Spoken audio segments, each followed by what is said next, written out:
Olá, meus irmãos queridos, meus amigos, uma boa noite de sexta-feira para você. Que bom que estamos juntos aqui, que a graça e a paz do Senhor possa estar sobre a tua vida, sobre a tua casa, nessa noite de sexta-feira, nesse tempo que a gente separa, né, toda semana, para estudar a palavra do Senhor. E hoje a gente vai falar de um assunto bastante complexo, bastante controverso. A gente vai falar um pouquinho sobre dízimos, ofertas, contribuições, né? São assuntos que levantam muitas polêmicas, muitos debates, né? De pronto eu quero te dizer que o nosso objetivo aqui não é polemizar, não é zombar ou ridicularizar a crença de ninguém, nem fazer do assunto um fla-flu, né?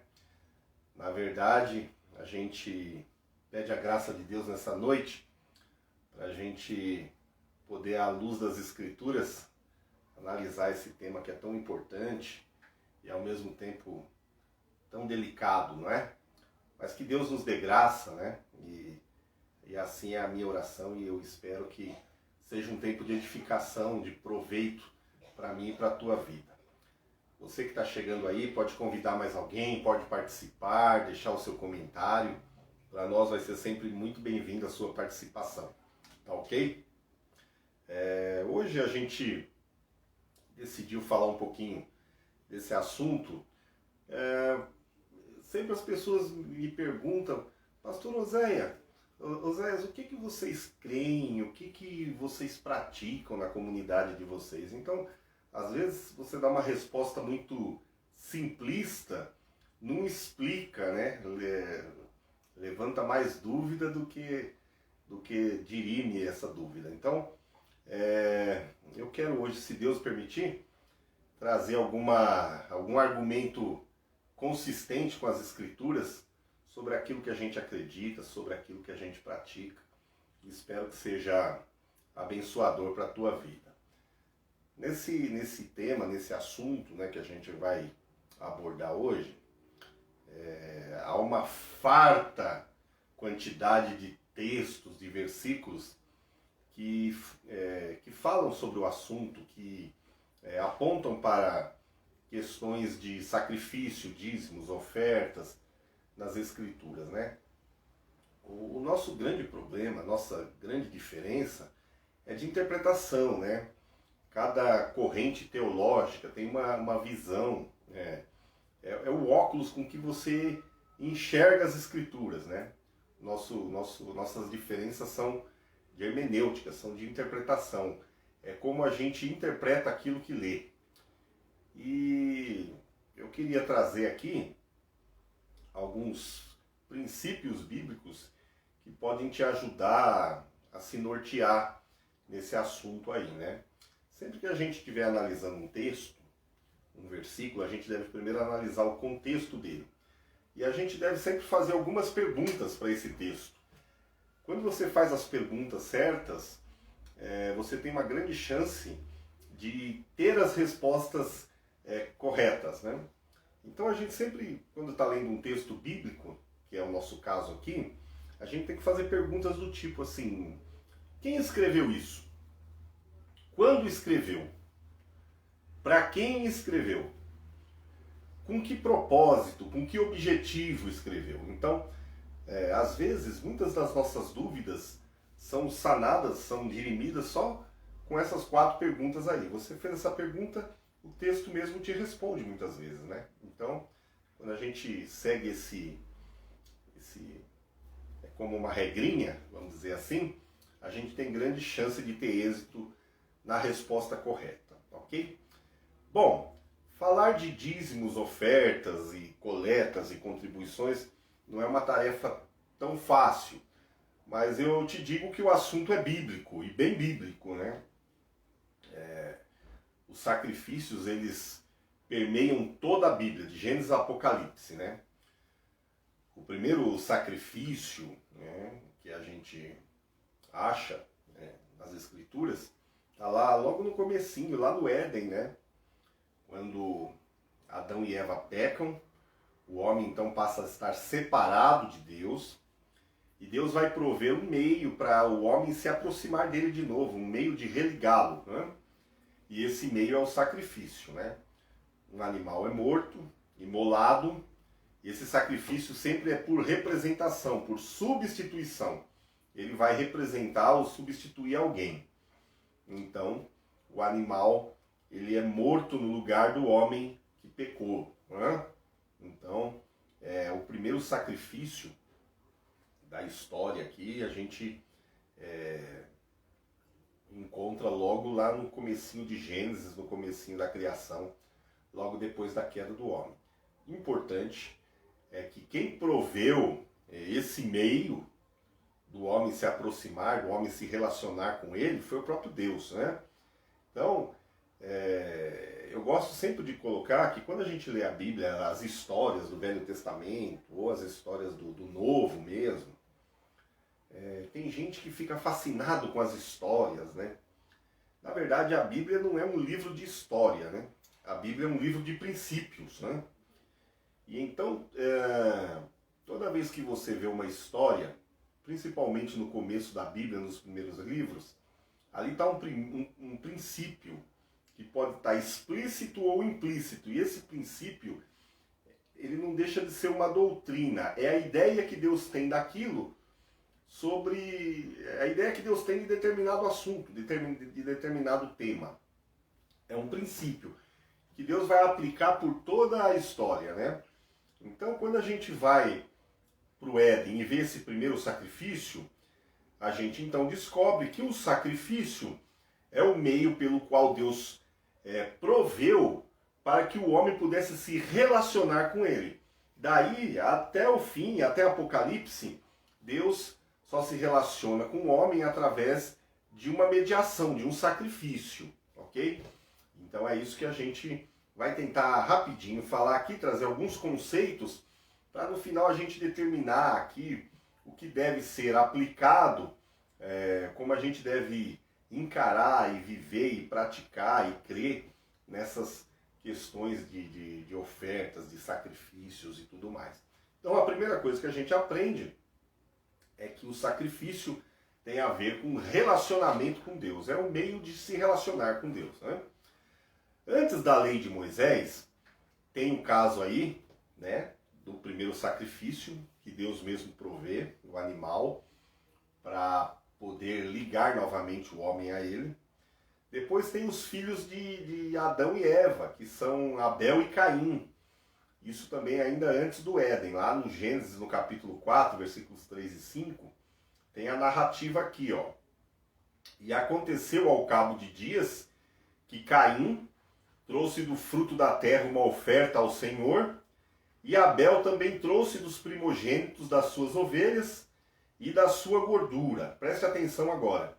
E atentou o Senhor para Abel e para a sua oferta, mas para Caim e para a sua oferta não atentou.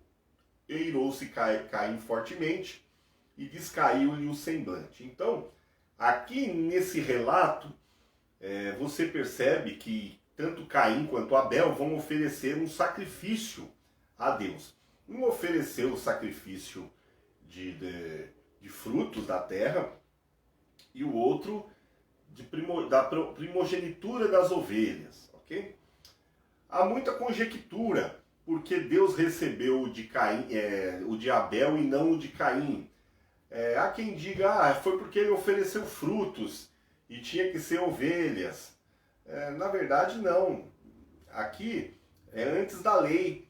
Ainda não tinha nada regulamentado. Antes da lei não tem transgressão. O que a Bíblia diz é que Deus atentou primeiro para a pessoa, depois para a oferta. Atentou para Abel e para a sua oferta e não atentou para Caim e para a sua oferta. Então, o que a gente percebe é que Deus primeiro aceita o ofertante, depois a oferta. Por que isso? Porque a oferta representa o próprio ofertante. Então, se Deus não aceita o ofertante, ele não aceita a sua oferta, porque a oferta o representa, né? Então, aqui, como ainda não havia lei, o que Deus estava vendo era o íntimo, a motivação de Caim e de Abel. Isso que fez a diferença daquilo que Deus recebia e daquilo que Deus não recebia. Ok? Então a gente sabe que a oferta ou sacrifício é o meio pelo qual o homem se relaciona com Deus.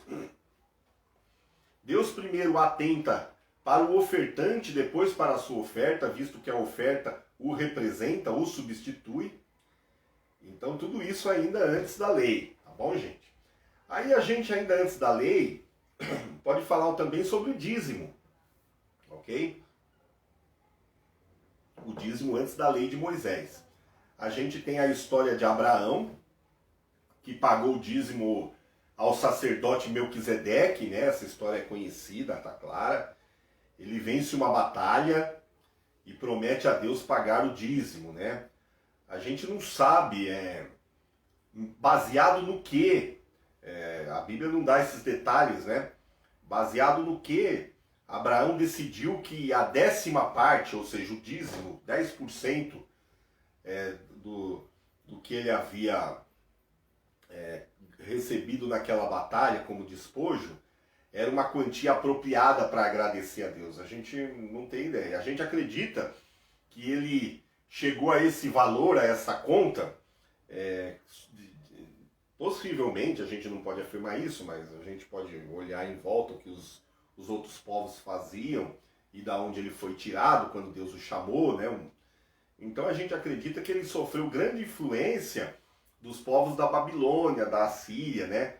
Que eles eram obrigados, esses povos, a dar 1/10 das suas posses como sacrifício às suas divindades. Então a gente acredita, é uma possibilidade grande, que Abraão chegou à conclusão que deveria dar 10%, porque era uma prática comum dos outros povos. Então ele tinha o seu Deus, e Deus era o seu único Deus, ele já não era um politeísta, né?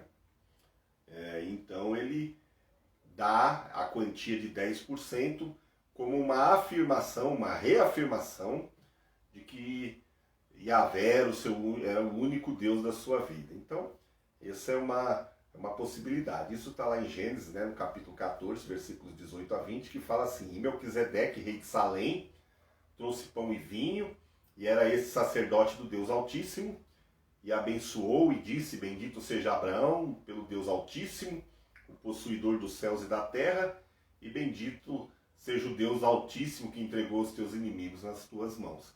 E aí dizia Abraão, deu-lhe o dízimo de tudo. Então, esse é o primeiro caso relatado de alguém que entrega ou que paga o dízimo a Deus antes da lei, que foi Abraão.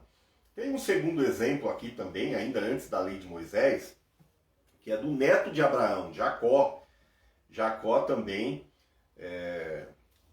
voltando, né, naquela fuga que ele estava do seu irmão, ele também fez um voto aqui, né?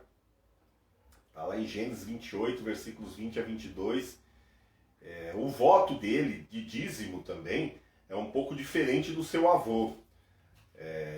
Está lá escrito assim: E Jacó fez um voto dizendo: Se Deus for comigo e me guardar nessa viagem que faço, e me der pão para comer, e vestes para vestir, e eu em paz tornar a casa de meu pai, o Senhor me será por Deus.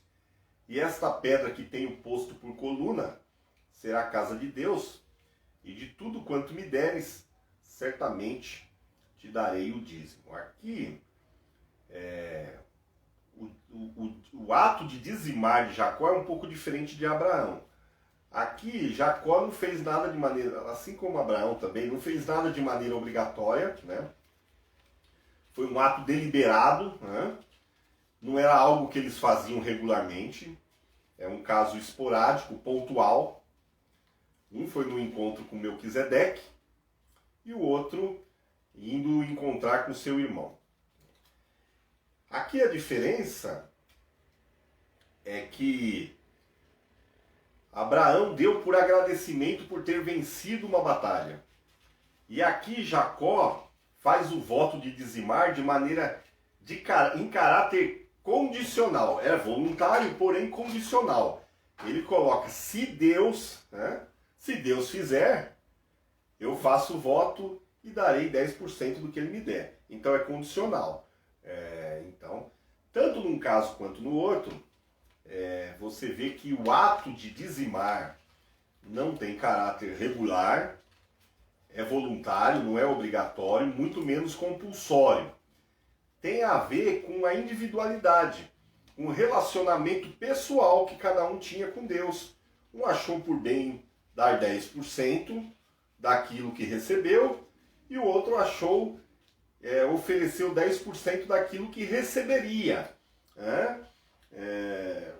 Talvez imitando o seu avô. Mas não havia regra, não havia lei, era um ato deliberado, voluntário, né? Pessoal, é uma maneira particular como cada um se relacionava com Deus. Então você percebe que desde o caso das ofertas de Abel e Caim e dos dízimos de Abraão e Jacó, antes da lei não tinha uma regra específica. Isso era particular, peculiar do relacionamento que cada indivíduo mantinha com Deus. Nunca perder de vista que sacrifício tem a ver com relacionamento. É o meio pelo qual Deus instituiu para o homem se relacionar com ele, desde lá do início do Éden, tá bom, gente? E então, a gente chega nos dias de Moisés, já a nação de Israel formada, né? A nação sacerdotal que ia representar a Deus, era o meio pelo qual Deus preparou para abençoar as outras nações. Eles tinham leis próprias, que o próprio Deus os deu através de Moisés. Então a gente chega nos dias de Moisés e a lei mosaica é instituída, né?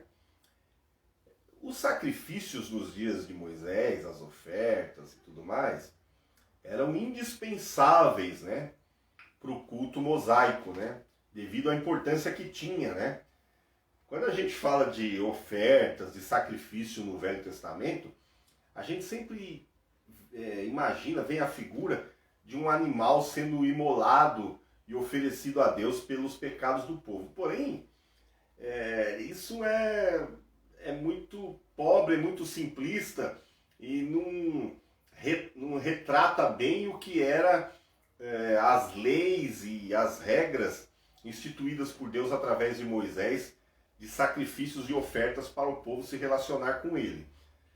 Havia uma gama enorme, os hebreus tinham fartas leis sobre ofertas, né? E existiam também, além dos animais, os holocaustos de animais queimados, haviam ofertas de alimentos, de bebidas, incenso, né? E também o objetivo desse monte de sacrifício, essa coisa quase incontável, não era sempre expiação de pecado, né? Havia sacrifícios que eram de gratidão, de ação de graças, outros eram de reconciliação com Deus, outros de purificação, enfim, eram muitas ofertas de variadas medidas para propósitos e objetivos diferentes, mas todos dentro da esteira do relacionamento com Deus, ok? Os sacrifícios que eram oferecidos na lei mosaica, primeiramente eles foram oferecidos na tenda, no tabernáculo, por isso eram muito importantes, porque a vida da nação girava em torno do tabernáculo, desde o deserto, né, até quando chega nos dias de Davi e Salomão no templo em Jerusalém. Então toda a vida social, religiosa, litúrgica, girava em torno das solenidades, dos cultos, das festividades que aconteciam tanto no tabernáculo e depois, posteriormente, no templo. Então, as ofertas eram muito importantes. O serviço do tabernáculo, do templo, tinha um peso muito grande para a nação, além de representar, logicamente, relacionamento com Deus. Então, esse monte de sacrifício que eu estou falando para vocês era classificado basicamente em 3 categorias. Eu vou falar rapidinho porque a hora corre, né, e o assunto O assunto hoje é muito longo, muito extenso, eu estou dando uma resumida para você ter uma visão panorâmica do assunto, ok? Então, basicamente, os sacrifícios que se ofereciam na lei mosaica, tanto no tabernáculo e depois no templo, eram divididos em 3 categorias, em 3 grupos, 3 tipos, né? Que eram sacrifícios de consagração, de comunhão e de expiação. De consagração, a gente tinha os holocaustos, né? Que era um tipo de sacrifício onde o elemento oferecido ele era todo queimado no fogo, era consumido por completo, né? Aqui, a escolha do animal que ia ser queimado era feito de acordo com a situação econômica daquele que ia ofertar, de acordo com a situação econômica do ofertante. Quem mediava isso, avaliava o que ia ser entregue ou não de acordo com a condição do ofertante, era o sacerdote que recebia o sacrifício, ok? Também tinha dentro dessa categoria de consagração, além dos holocaustos, tinha as ofertas de manjares, né? Que era um sacrifício onde metade da oferta, era uma oferta de alimento, ela era queimada e oferecida a Deus, e o restante que sobrava desse alimento que não era queimado, ele era dado para o sacerdote, né, no templo ou no tabernáculo, né? No caso da pessoa ser muito pobre, a oferta de manjar também substituía o holocausto de animais, que era a primeira oferta de consagração. Também quem definia isso era o sacerdote. E sempre essa oferta de manjares na verdade, o que era oferecido era grãos de trigo, de cevada, flor de farinha, né? Pão sem fermento, sal, esse tipo de coisa. Nas ofertas de manjar, o fermento e o mel eram proibidos, né? Uma segunda categoria de sacrifícios que eram oferecidos no Velho Testamento, ainda debaixo da lei de Moisés, além dos sacrifícios de consagração, eram os sacrifícios de comunhão, que eram ofertas pacíficas, né? Que era também chamada oferta de comunhão, em que uma parte da oferta era oferecida ao Senhor e a outra parte o ofertante comia com a sua família. Era um tipo de oferta da aliança, um alimento de aliança, em que o ofertante e sua família faziam uma aliança com Deus, né? Aqui não tinha uma regra muito específica para o animal que ia se oferecer. A única regra era que o animal fosse sem defeito e era oferecido junto com pães, né?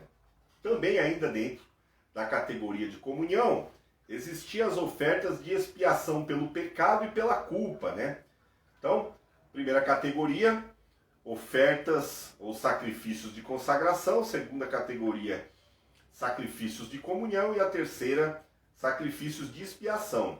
E aqui a gente tem aqui a oferta pela culpa e pelo pecado, né? Era quando você pecava contra Deus ou contra o próximo, né? Então você tinha que oferecer um carneiro, um cordeiro sem defeito, né?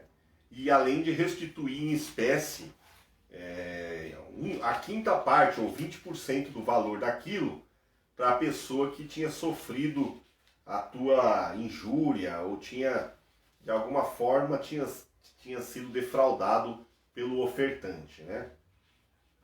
Também, quem avaliava qual era a oferta que ia se oferecer, no caso do ofertante ser pobre, também era o mediador que avaliava.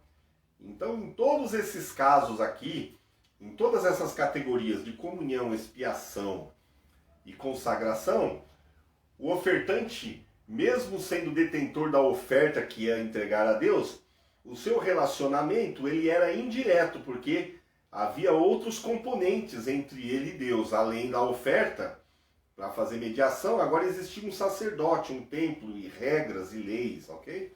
Diferente dos sacrifícios que aconteciam antes de Moisés, como já citei para vocês. Além dessas ofertas de consagração, comunhão e expiação, também a lei mosaica contempla os dízimos, né?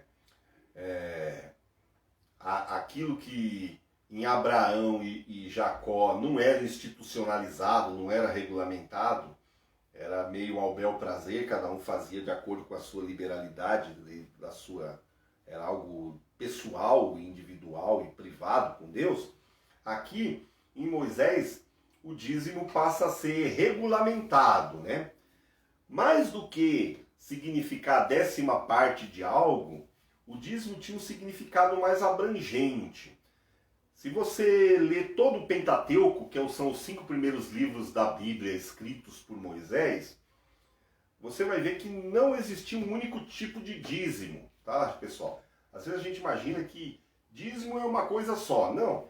No Velho Testamento haviam basicamente 3 tipos de dízimos, né? O primeiro dízimo era o chamado dízimo dos levitas. Você vai encontrar isso, eu não vou ler porque não dá tempo, lá em Números, no capítulo 18, dos versículos 1 a 14, Números também de 19, capítulo 19, dos versículos 21 a 24, aqui fala dessa categoria, desse primeiro tipo de dízimo encontrado na lei de Moisés, que era o dízimo dos levitas, né? Qual era a finalidade desse dízimo? O povo judeu arrecadava e entregava o sustento da tribo de Levi, dos levitas, né? Os levitas, eles eram os responsáveis por todo o serviço do tabernáculo e depois do templo. Então eles recebiam do povo como recompensa pelo serviço que eles exerciam na tenda do encontro, no tabernáculo. E que o povo entregava aos levitas fazerem isso porque eles estavam proibidos por Deus de fazer isso. Se eles descumprissem essa ordem de Deus, eles seriam exterminados, na verdade, executados. Então, os levitas falavam por toda a nação e era natural que eles recebessem os dízimos para disso viver e se dedicar somente a isso.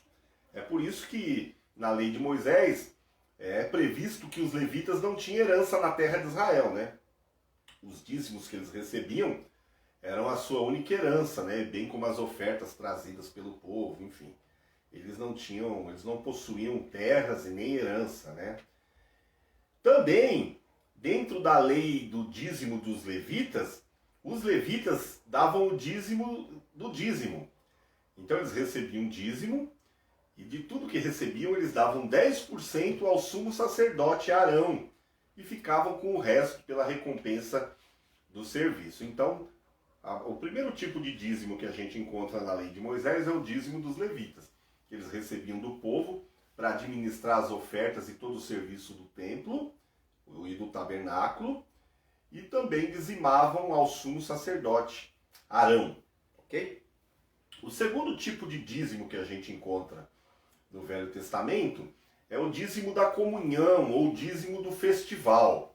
Esse dízimo o povo trazia, eles não podiam comer nas suas casas, era um lugar que Deus escolheu, ou era na tenda ou era no templo, posteriormente em Jerusalém, né?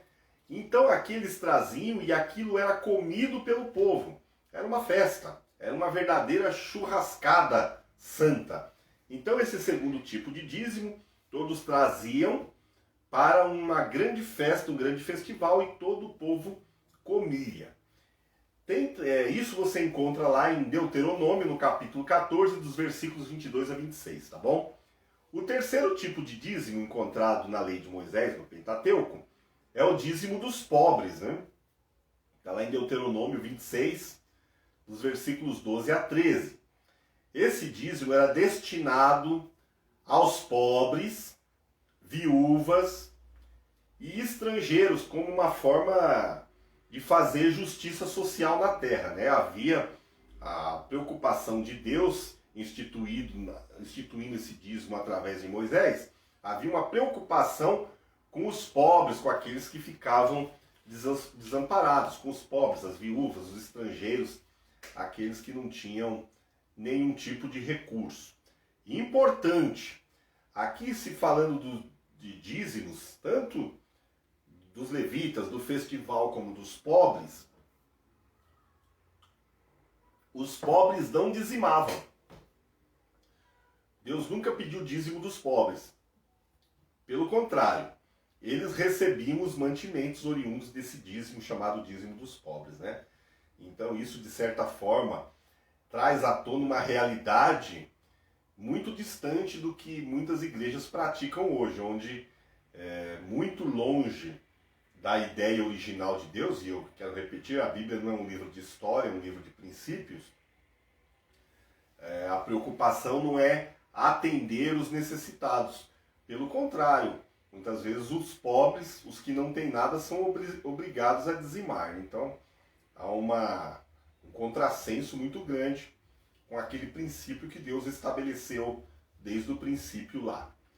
E então a gente sabe, importante, seja o dízimo dos levitas, seja o dízimo da comunhão, ou do festival, ou o dízimo dos pobres, nunca dízimo foi dinheiro. Sempre foi alimento. Isso é muito importante, gente.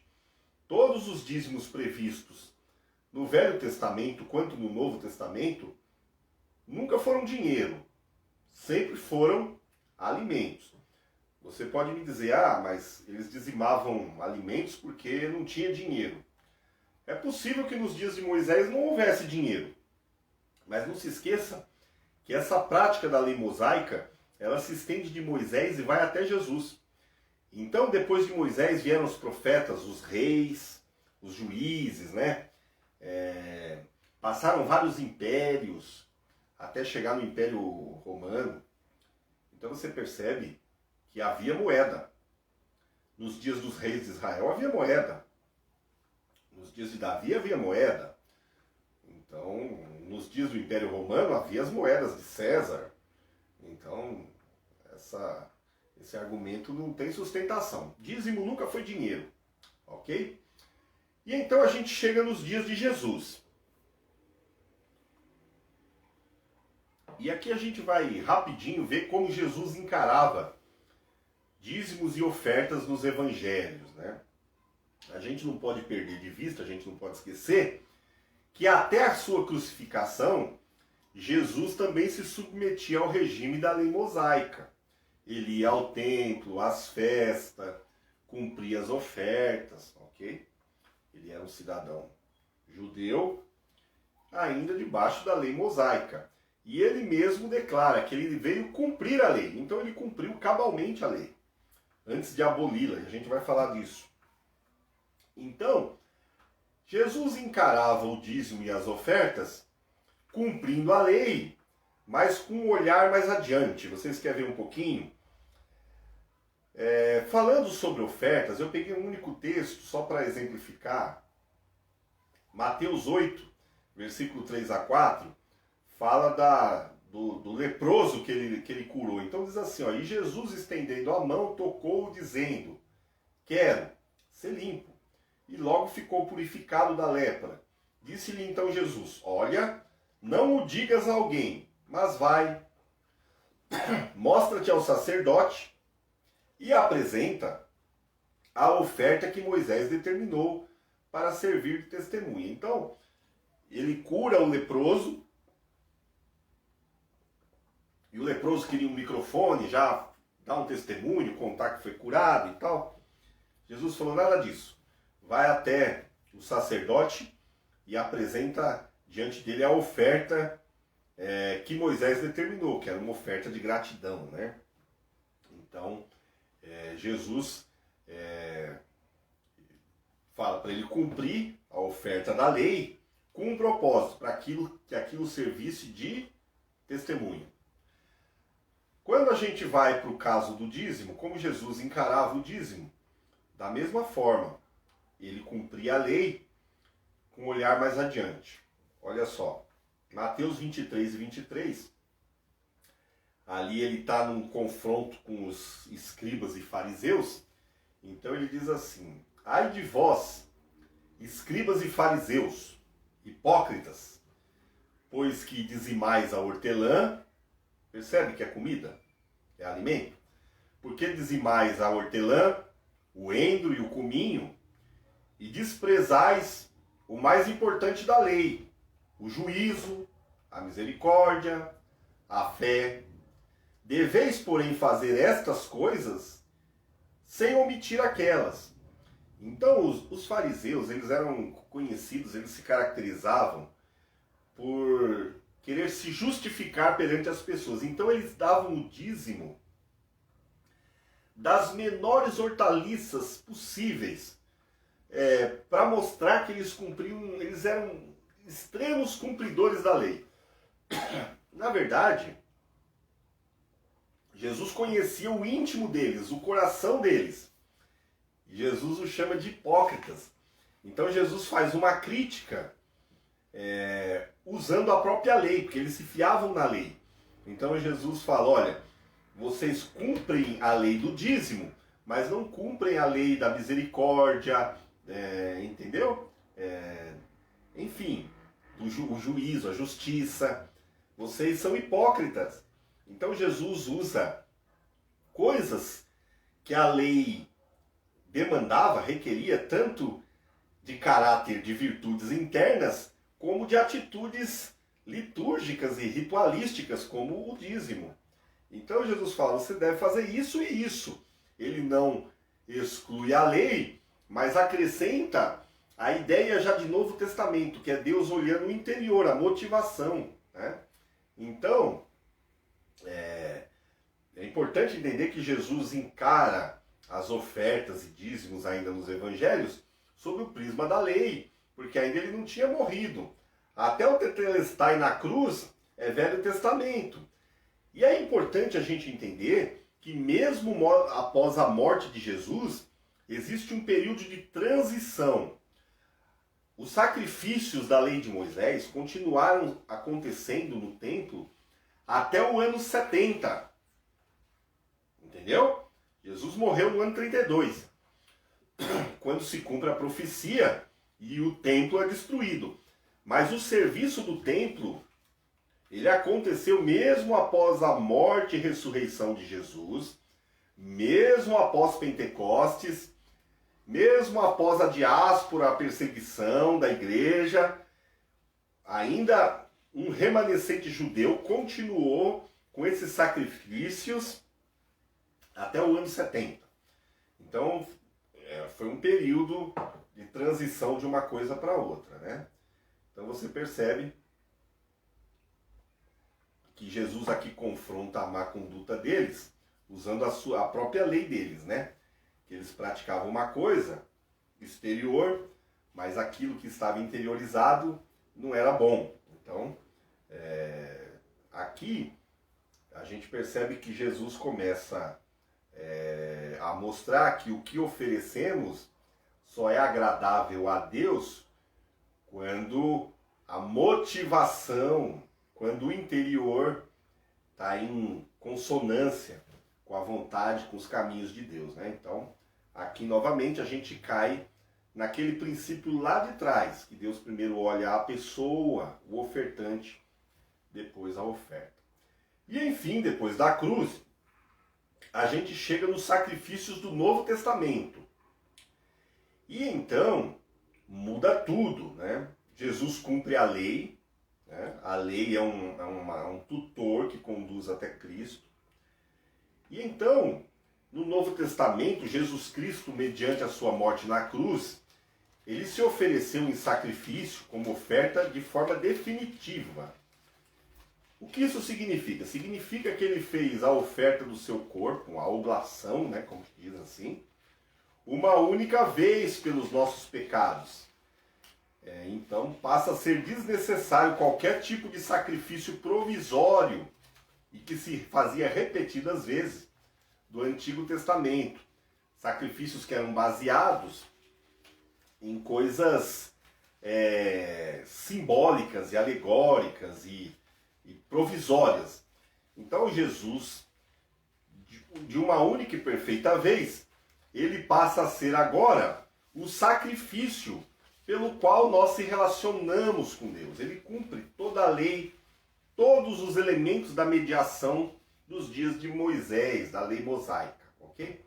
Se você quiser não ter nenhuma dúvida sobre isso, depois eu te convido a ler todo o capítulo 10 do livro de Hebreus.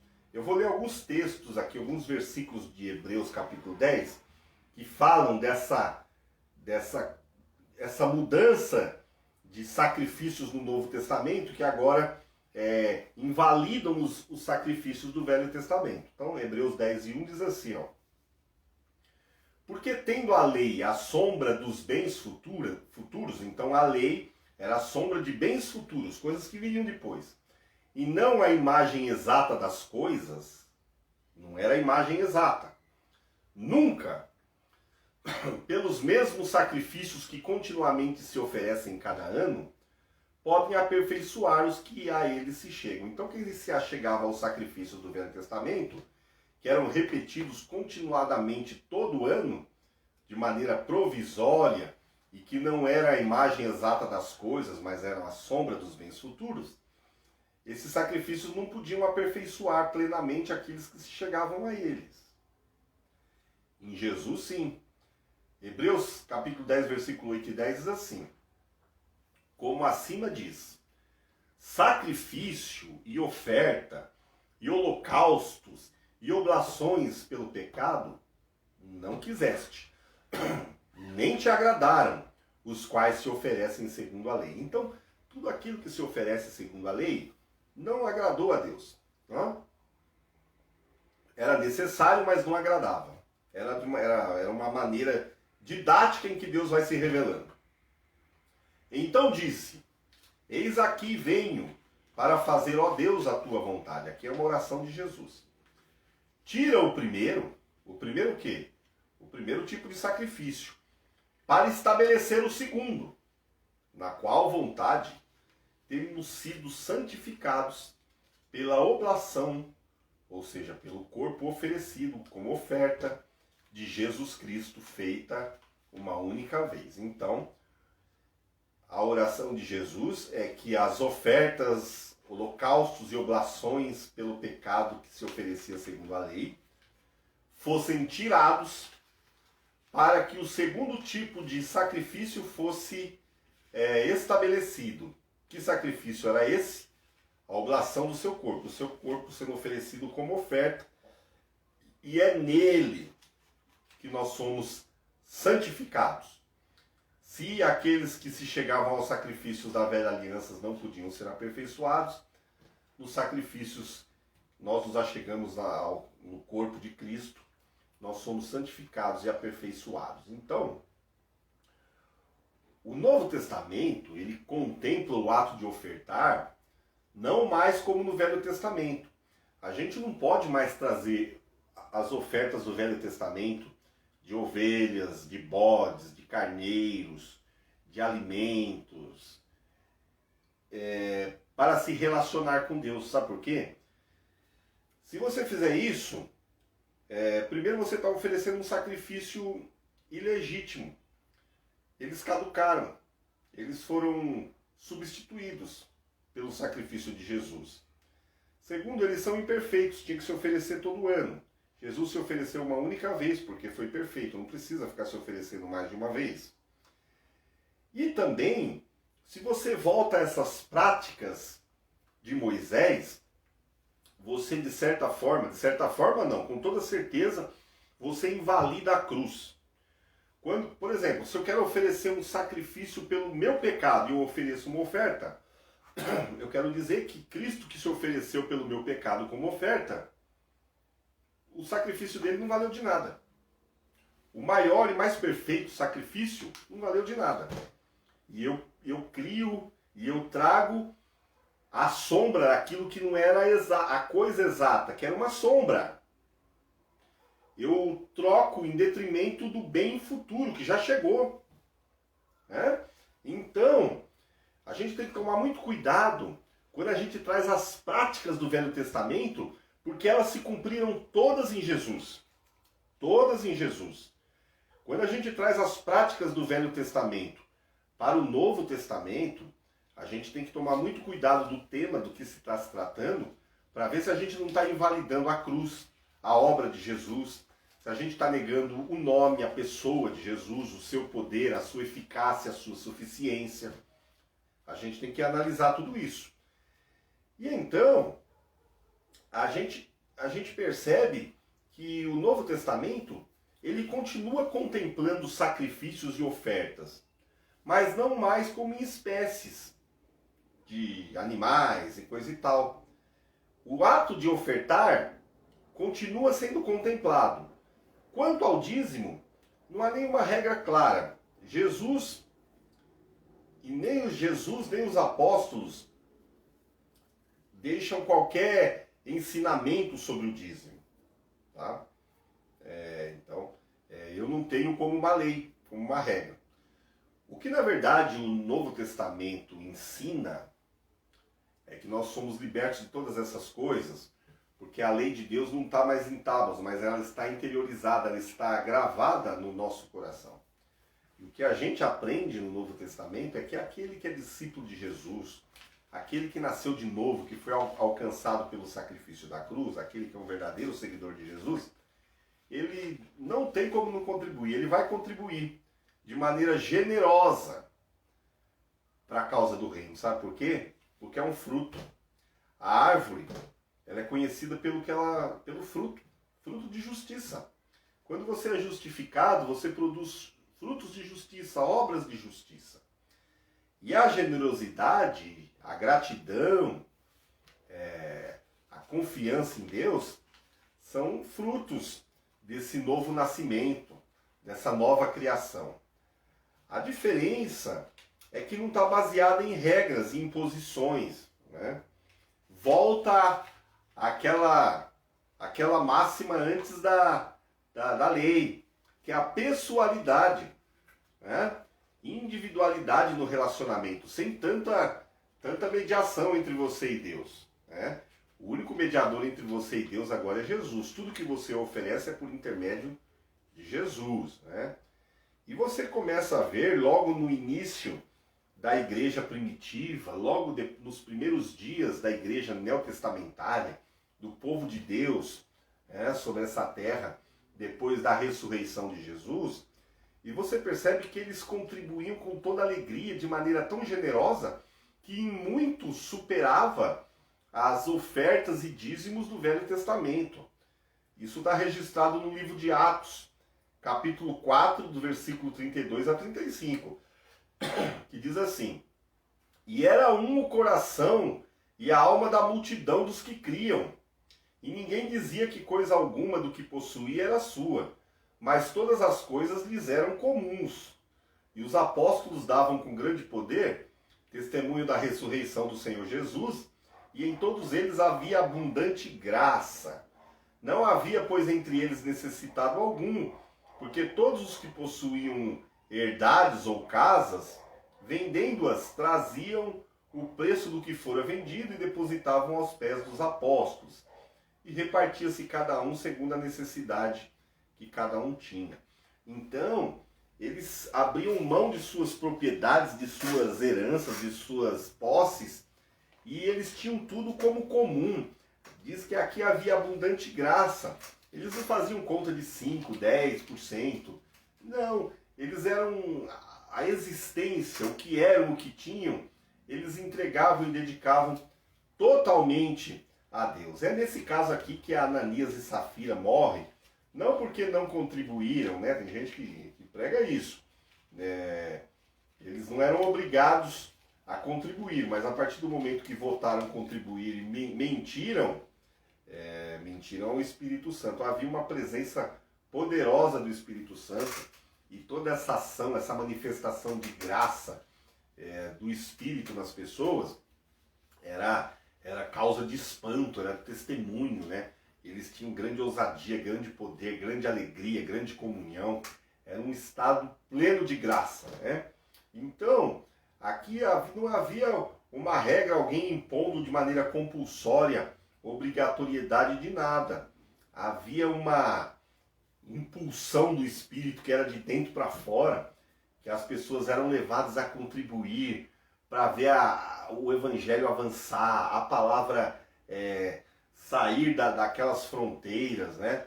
Então, havia um testemunho poderoso de Deus, da graça de Deus, do amor de Deus no meio deles. Então, isso era as primeiras manifestações de graça mediante o ofertar que a igreja primitiva, no livro de Atos, experimentou.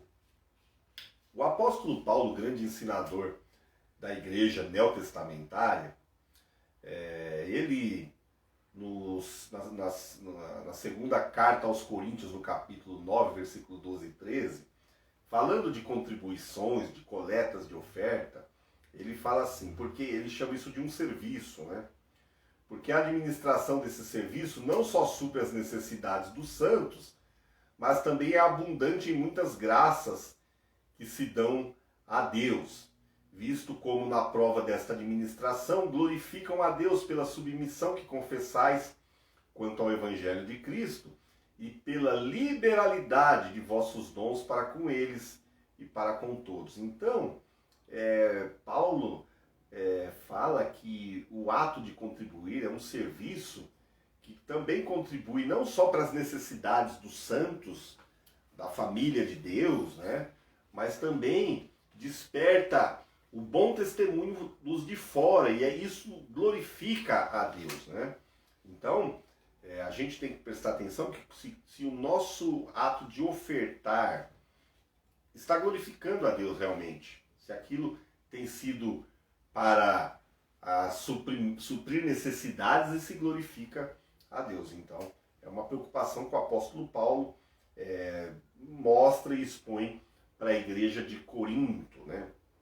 Também, ainda através do apóstolo Paulo, o Novo Testamento recomenda que aqueles que o fazem, além de fazer de modo liberal, glorificando a Deus, devem fazer isso de forma planejada e de maneira proporcional. Está lá na primeira carta aos Coríntios, no capítulo 16, versículo 1 e 2. Eu estou correndo, gente, porque a hora passa.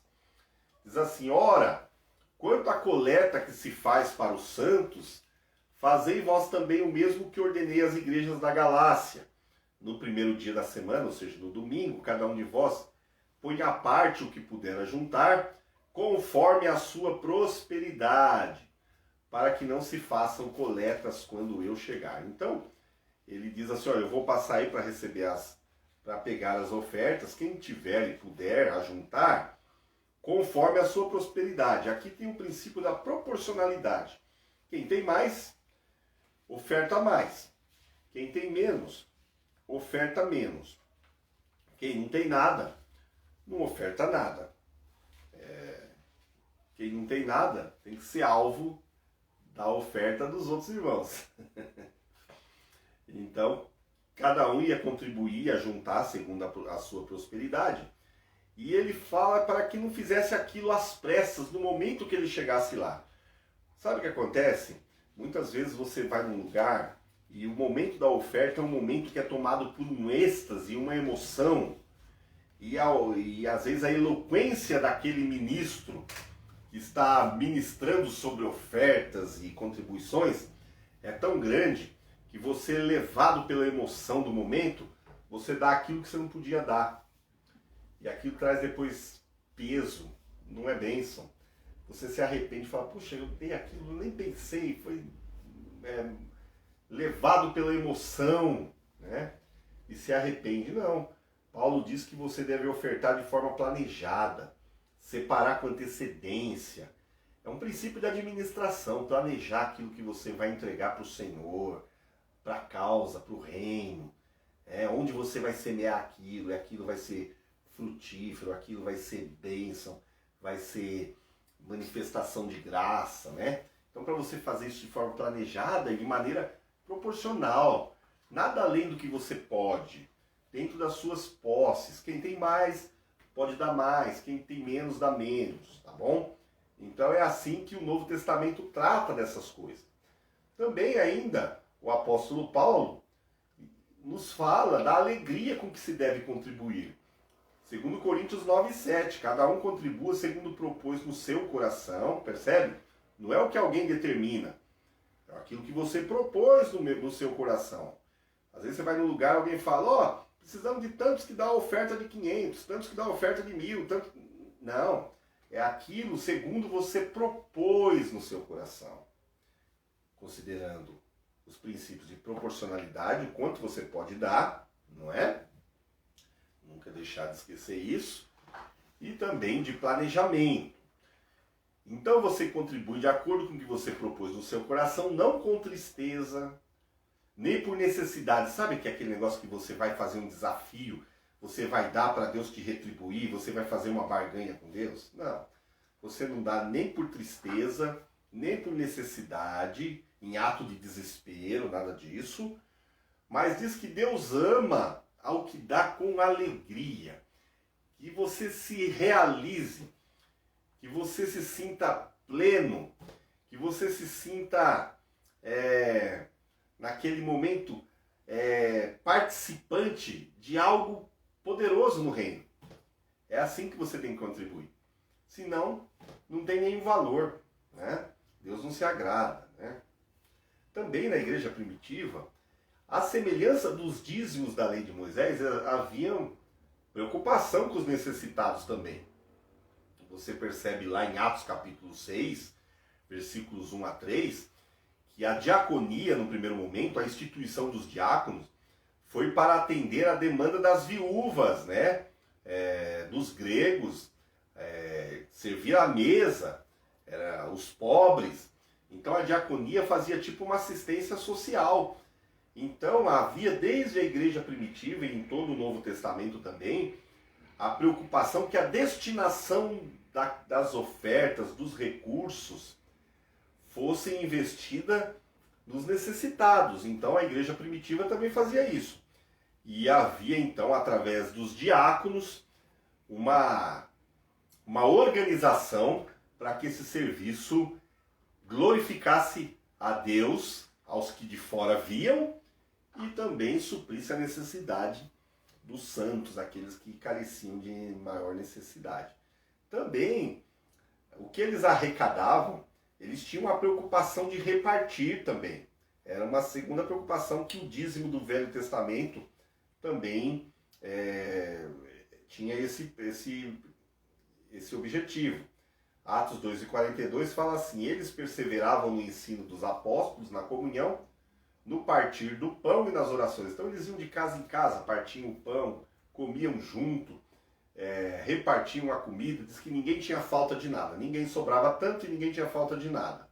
Era, de maneira literal, o significado comunidade.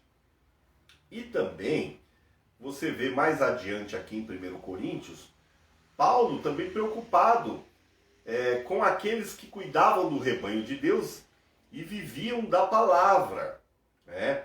A semelhança dos sacerdotes levíticos no Velho Testamento, que só eles podiam interceder diante de Deus em favor do povo, na Nova Aliança, isso não é assim, né? Todos nós somos sacerdotes. Então, essa necessidade de um sacerdote entre nós e Deus, ela não existe. O que existe, e é instituído por Deus, são os cuidadores do rebanho, aqueles que aconselham, que trazem a palavra. Mas aqui Paulo não coloca essa necessidade como preeminente.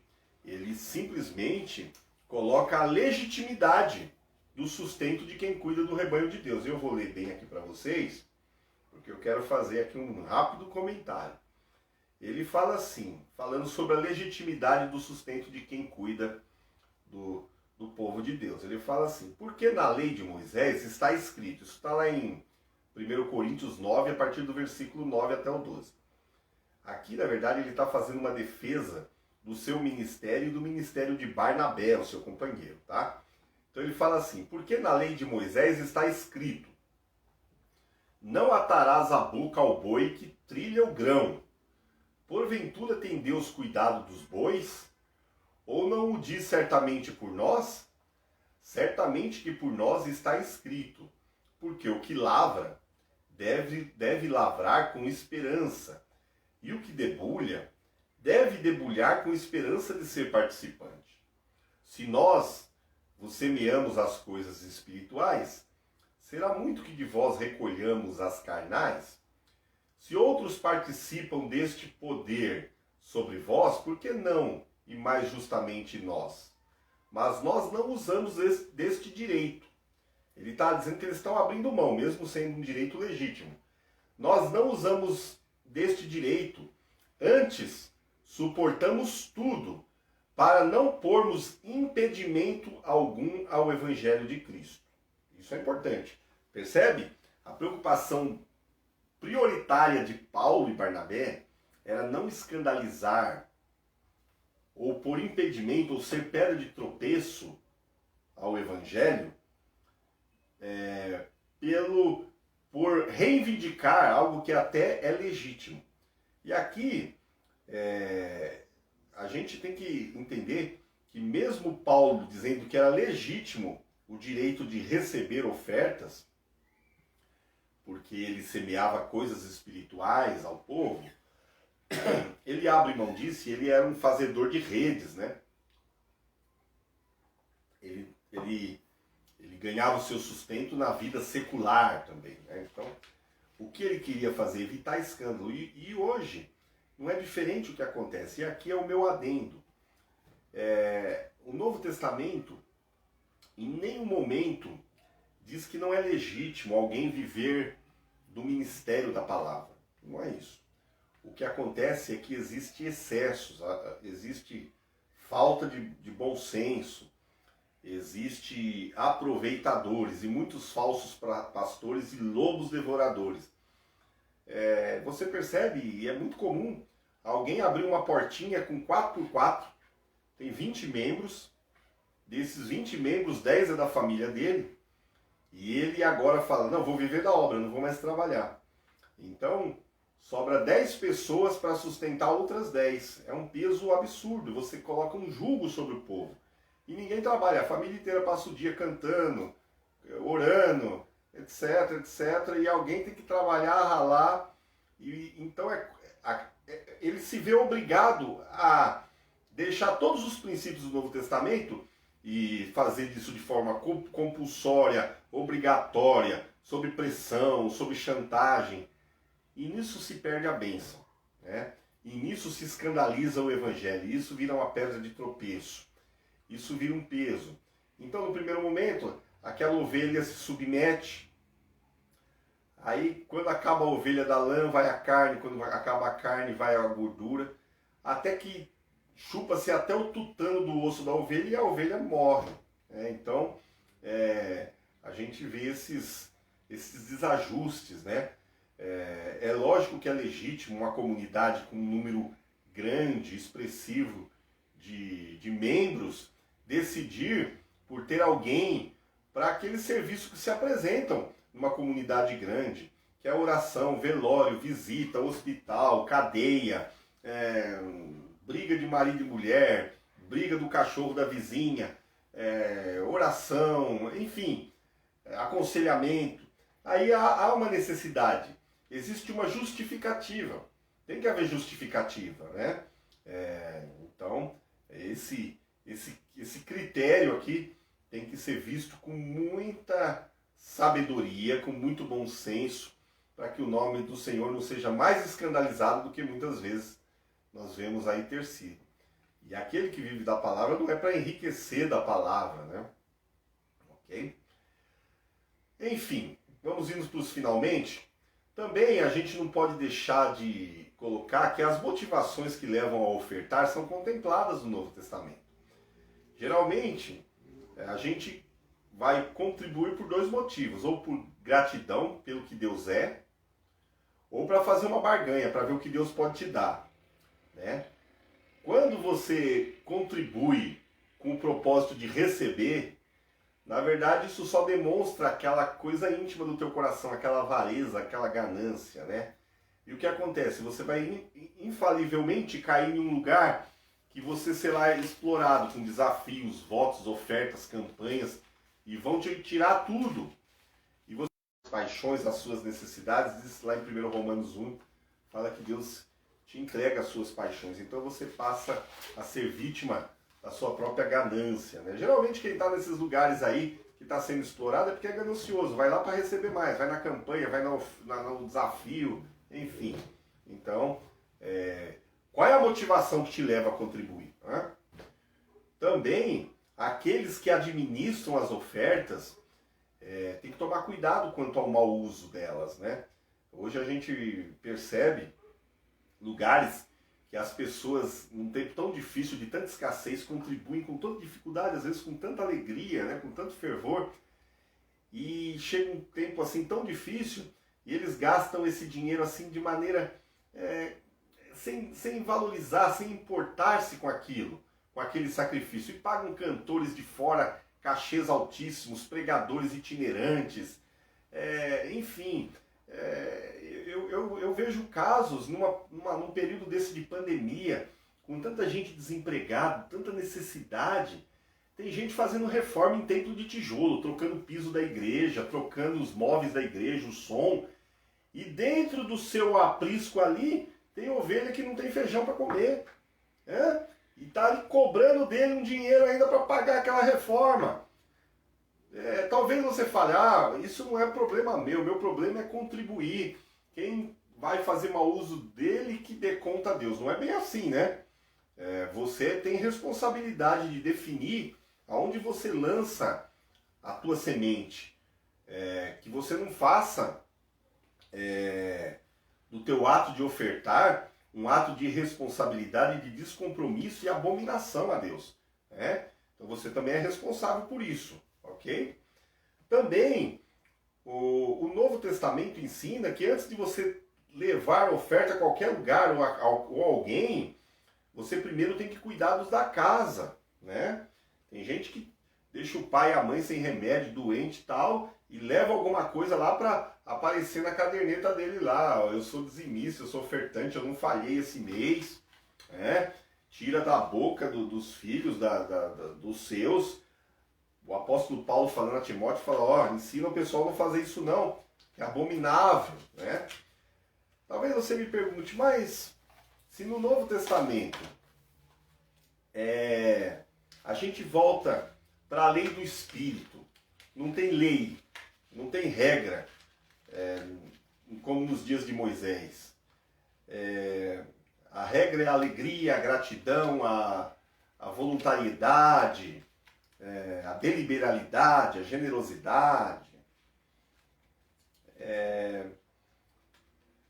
Então quer dizer que quando se cobra, por tantos anos, tantos lugares se cobrou de maneira compulsória e obrigatória dízimos e ofertas, isso não acelerou o Evangelho? Talvez você possa me perguntar. Eu digo para você o seguinte, pode ser que essa prática não neotestamentária, não conduzida pela ação do Espírito, tenha feito com que a pregação do Evangelho tenha avançado.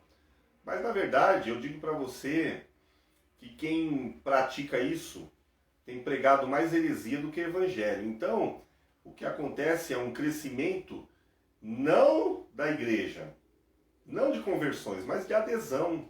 É tipo um fã-clube de um time, de um clube, de uma placa, né? A mesma forma que tem avançado a mensagem do Evangelho e também das heresias por causa das contribuições compulsórias e obrigatórias e toda a chantagem que se faz, também isso tem trazido um dano tão grande para a mensagem do verdadeiro Evangelho, porque isso tem sido escândalo, pedra de tropeços para tantos que têm fechado a porta do coração para a verdadeira mensagem do Evangelho por causa desse testemunho triste, sujo, que a gente vê, que é essa opressão compulsória, obrigatória, sem piedade, né? Que se faz sobre o povo. Bom, para a gente terminar, hoje eu já estou indo além, resumindo tudo isso, o que cremos então e o que praticamos na nossa comunidade?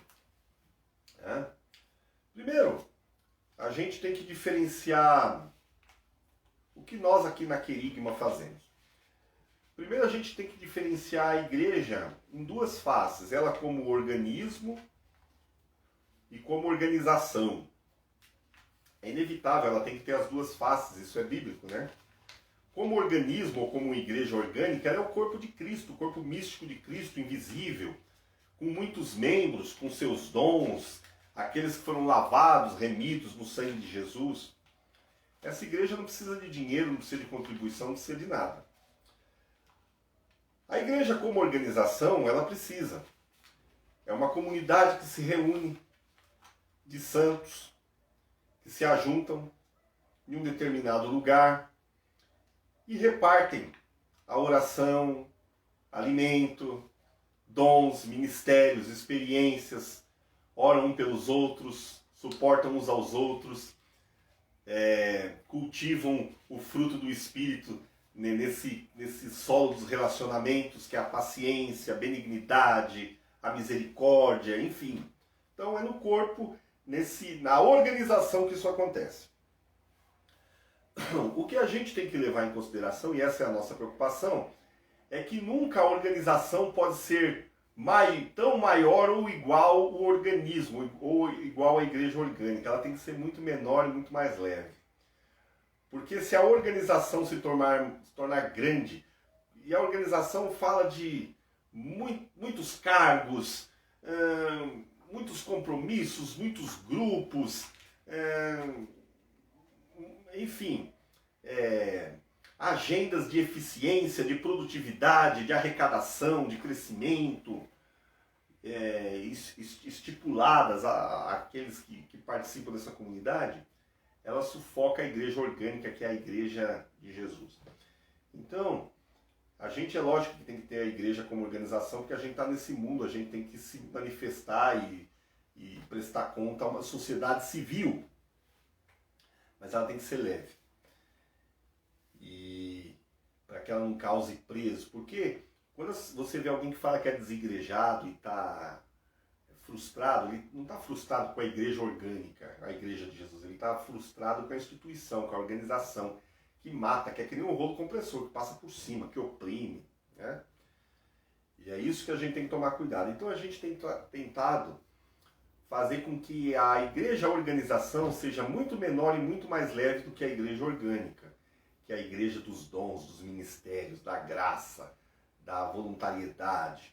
Essa é o nosso ideal, não é?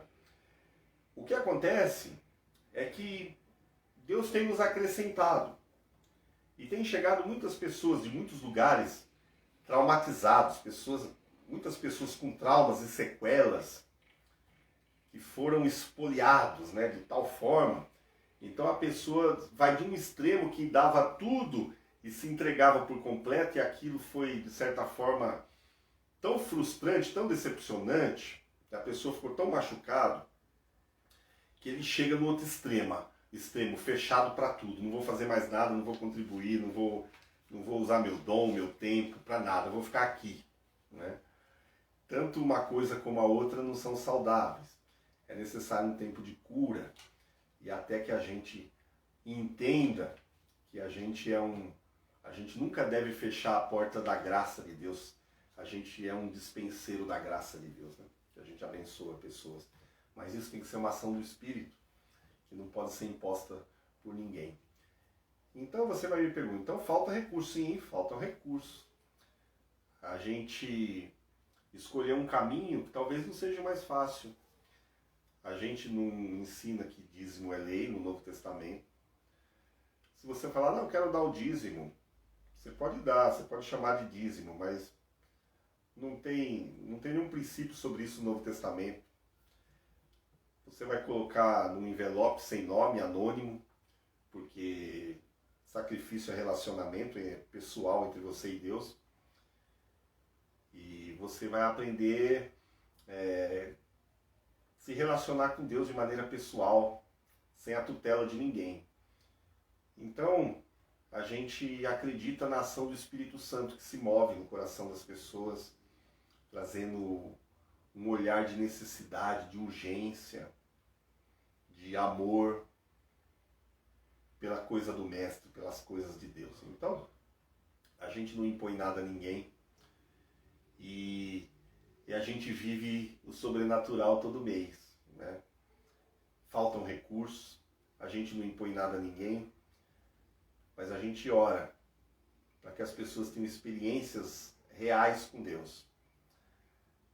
Ao desenvolver um relacionamento pessoal, não só no ofertar, no contribuir, mas no orar, no servir, né? No se santificar, no se aproximar. Então, a gente escolheu esse caminho. É um caminho difícil, é um caminho que todo culto a gente tem que explicar. Dá mais trabalho, né? Mas é o caminho que a gente escolheu. E Deus tem sido tão fiel, tão zeloso com a nossa vida, que a gente tem tido experiências maravilhosas. A gente tem experimentado grandes milagres de Deus. O que eu posso dizer para você é que quando você ama algo, esse amor gera dentro de você compromisso. Quando você ama a sua esposa, você se doa para a sua esposa e vice-versa, aos seus filhos. Da mesma forma, quando você ama Cristo, o corpo de Cristo, a igreja de Cristo, você se doa. Não tem porcentagem, não tem valor. É amor, é compromisso, é comprometimento, não é? Então, o que a gente tem ensinado, o que a gente tem tentado praticar, é aquilo que o Novo Testamento ensina. Eu sei que depender de Deus, tem gente que fala, poxa, mas depender de Deus é tão difícil, né? A gente está ali sempre, todo mês ali, é oração, é na corda bamba, é ali. É assim mesmo. Mas é maravilhoso experimentar que mesmo nos desertos da vida, Ele sempre provê milagre, né? Quando a gente é fiel à palavra, à consciência. Então, estou tentando resumir para você o que cremos e praticamos, né? Praticamos ofertas de alimentos, de atender necessitados, pobres, viúvas, de perto, de longe. Temos despesa como organização? Temos aluguel, água, IPTU, produtos de limpeza. E é sempre uma grande luta, uma grande dificuldade. Mas a gente vai vencendo mês a mês. E a gente vai ensinando com paciência. E Deus está curando gente. E a gente vai chegar num estágio ainda de ser como a igreja primitiva, que havia abundante alegria, abundante graça, e alguns já têm experimentado isso. Eu louvo a Deus por isso, e é isso que eu queria repartir com você hoje. Eu sei que o assunto é muito extenso, mas nós acreditamos que não dá para andar de mãos dadas com Moisés e com Jesus Cristo, né? Ou a gente anda com Moisés ou a gente anda com Jesus Cristo, porque o próprio apóstolo Paulo fala que a lei é um marido, a graça é outro. Não dá para você estar casada com os dois. Se um estiver vivo e você casar com outro, você é adúltera. A igreja é adúltera. Então a lei tem que estar morta para você estar casado com a graça. Tá bom? Que Deus te abençoe. Espero que seja de edificação para a tua vida, não somente os princípios aqui que eu coloquei, mas também assim, nosso testemunho aqui no final. Que você analise, que você reflita, sem nenhuma paixão denominacional. E aquilo que o Espírito Santo tocar no teu coração, estude e veja se há algum fundamento. E se há, pratique para a glória de Deus. Deus te abençoe. Você tem um restinho de noite abençoado. Obrigado pela tua companhia. Deixa o teu comentário, a tua curtida. Para nós é sempre uma alegria. Se Deus nos permitir, na próxima sexta-feira estaremos juntos aqui com mais um assunto relevante para a nossa vida cristã. Um beijo no teu coração e uma ótima noite a todos.